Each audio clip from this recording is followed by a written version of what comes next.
Fonterra Malaysia has set aside millions for its plant next year, but will this be enough to ensure it is ahead of the herd? I speak to its MD Jose Miguel on the company's strategy.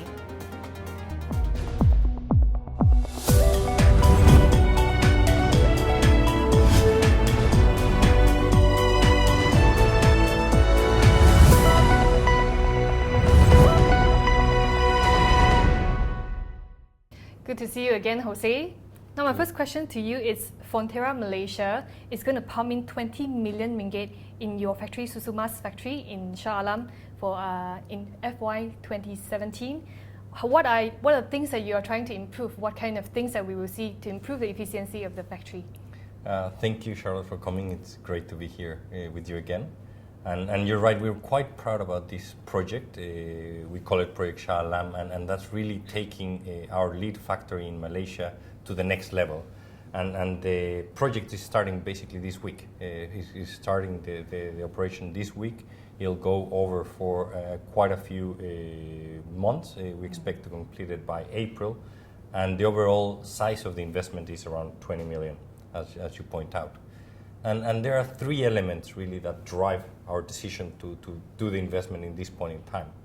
The first one is we want to bring world-class quality processes into our factory.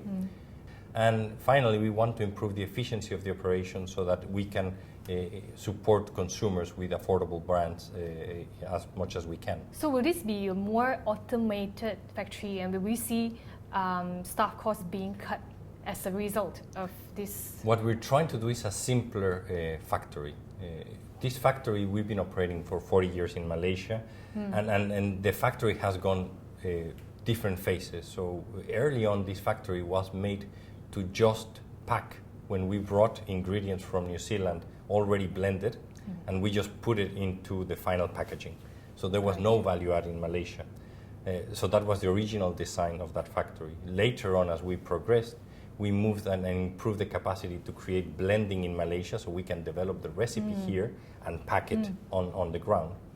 And then as we continue to grow, the level of sophistication that we see in building into the factory is much advanced today than when we did the last major investment. So for the past 6 years, you have spent about 60 million ringgit on this factory itself.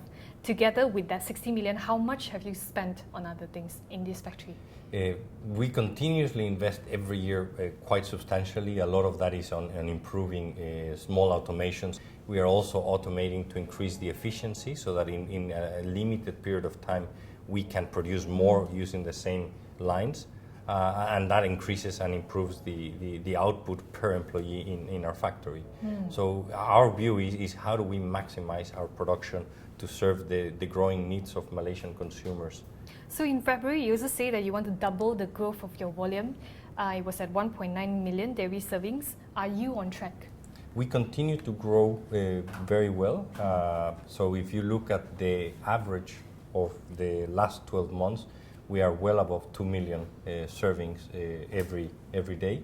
And at the rate that we are seeing at the moment, we will achieve our target of doubling the revenue or the value or the volume of the business in about 7 years. Now, Fonterra Malaysia is exporting to about 13 countries altogether. How does that actually contribute to your revenue? Our main business is still more than 50% of our business is dedicated to support the local consumers. But as you rightly say, we do manufacture and export products to 13 markets, and that accounts roughly to about a third of our volume that we supply. So we have been talking about a lot on expansion. What about your research and development? Because one of your competitors, I don't want to say name, but they have come up with very creative products like coconut flavored, coconut flavored coffee drinks. And what about your new products? What kind of exciting products that we can expect from Fonterra? Innovation is absolutely central to Fonterra. We invest over 100 million New Zealand dollars every year in just research and development globally. And that's what allows us to bring quite exciting products. And you mentioned one example that's available in Malaysia, but I would counter an even more exciting product that is available in Malaysia that we brought is the only growing up milk powder available for milk with no added sugar.